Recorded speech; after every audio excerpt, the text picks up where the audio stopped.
बहू और बुलेट। अरे डर गई क्या? बाइक लेकर आया हूँ तुम्हें घुमाने के लिए। सच में? मुझे लगा पटाखे फूट रहे हैं। अरे पटाखे भी फूटेंगे और मिठाई भी बटेगी। माँ को तो बुलाओ। माँ भी बाहर आ जाती है। अरे योगेश बेटा, इतनी जल्दी आ गया। और ये गाड़ी किसकी है? साहब की है? हाँ माँ, तुम्हारा बेटा साहब से कम है क्या? मेरी ही है। अरे बेटा, इतनी बड़ी गाड़ी ले ली, इससे तो तू घोड़ा ही ले लेता। महंगी पड़ी होगी ना? माँ महंगी सस्ती छोड़ो और मिठाई लाया हूँ, गांव में बंटवा दो।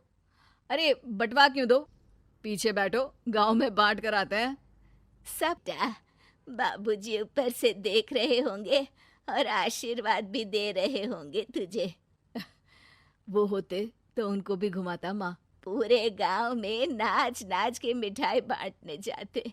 जैसे मैंने नाच नाच के बांटी थी जब वो अपने लिए एक साइकिल लेकर आए थे।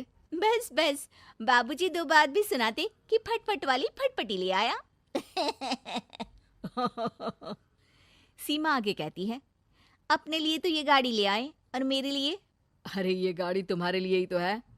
पक्का मेरे लिए है? अरे पक्का तुम्हारे लिए है।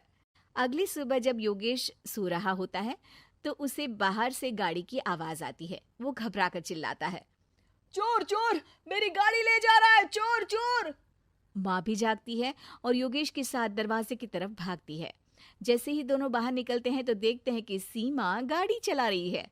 अरे बहू, नाक कटवाओगी क्या? ये क्या कर रही हो? अरे गिर जाओगी, ये क्या कर रही हो तुम? सीमा गाड़ी को रोक कर कहती है, सारे गांव में घुमा लाई, कहीं नहीं गिरी। क्या? सारे गांव में घुमा लाई? अरे लोग क्या कहेंगे बहू? सोचा क्या एक बार? यही कहेंगे कि कितनी अच्छी गाड़ी है। अरे तुम्हारे बारे में। हाँ, कहेंगे ना कि देखो कितनी अच्छी गाड़ी पर बैठी है। बहू गाड़ी रखकर योगेश और सासू माँ के पास जाती है। तुमने कब गाड़ी चलाना सीखा? हमारे बाबूजी के पास पुरानी स्कूटर थी, सीख ली। फिर स्कूल में एक मास्टर जी भी ऐसी ही गाड़ी लेकर आते थे, उन्होंने सिखा दी। हाँ हाँ, स्कूल के मास्टर आजकल यही सब तो सिखा रहे हैं। पढ़ाई का कुछ सिखाते तो कुछ भला होता। अरे बहू, अब गाड़ी मत चलाना। हमारे परिवार में कभी किसी औरत ने पीछे से आगे की सीट पे आने की हिम्मत नहीं की है। तुम भी मत करना, समझी? जी, समझ गई माँ जी। सीमा सास की बात सुनकर चुपचाप रसोई में जाकर उदास होकर खाना पकाने लगती है। सास सुबह सुबह मंदिर से पूजा करके लौट रही होती है, तभी उसे दो औरतें रोक लेती हैं और कहती हैं, अरे बहू को थोड़े अच्छे लक्षण भी सिखा दो।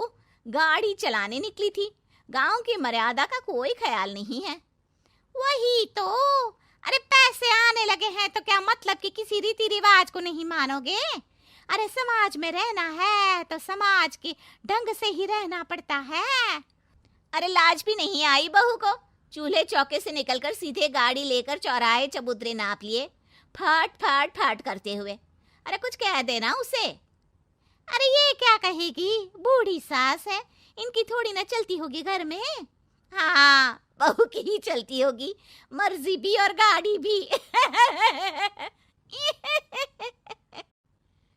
सास सब सुनकर घर आती है और बहू को चिल्ला के बुलाती है, अरे नाक कटवा दी सबके सामने गाड़ी चलाकर।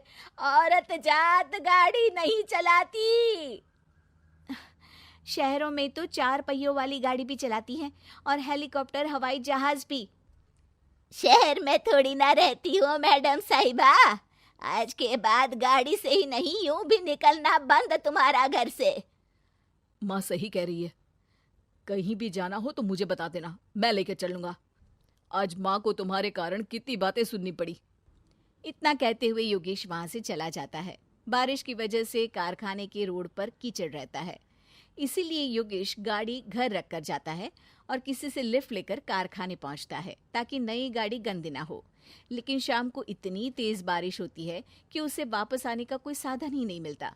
बारिश बढ़ती जाती है, रात के 11 बज जाते हैं।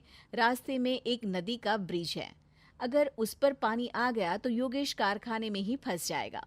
पूरी रात भूखे प्यासे बितानी पड़ेगी। घना अंधेरा, बिजली की कड़कड़ाहट और तेज बारिश। राजेश डर भी रहा था, ठंड से कांप भी रहा था।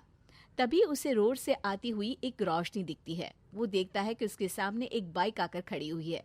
वो ऊपर वाले को धन्यवाद देकर उस बाइक वाले आदमी की तरफ बढ़ता है, पर पास जाकर देखता है तो भौचक्का रह जाता है।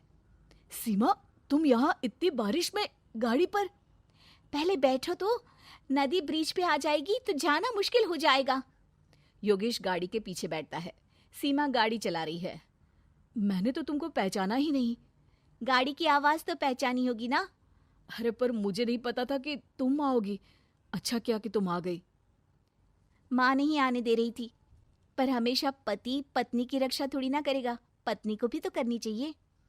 योगेश को सुबह अपने किए पर पछतावा होता है। उसकी आंख में आंसू आ गए जो बारिश की बूंदों में बह गए थे। उसके बाद सीमा को सास ने और योगेश ने खुशी खुशी समाज की सीमा लांघने की मंजूरी दे दी। अब वो जहां भी जाती फट फट फट गाड़ी पे ही जाती।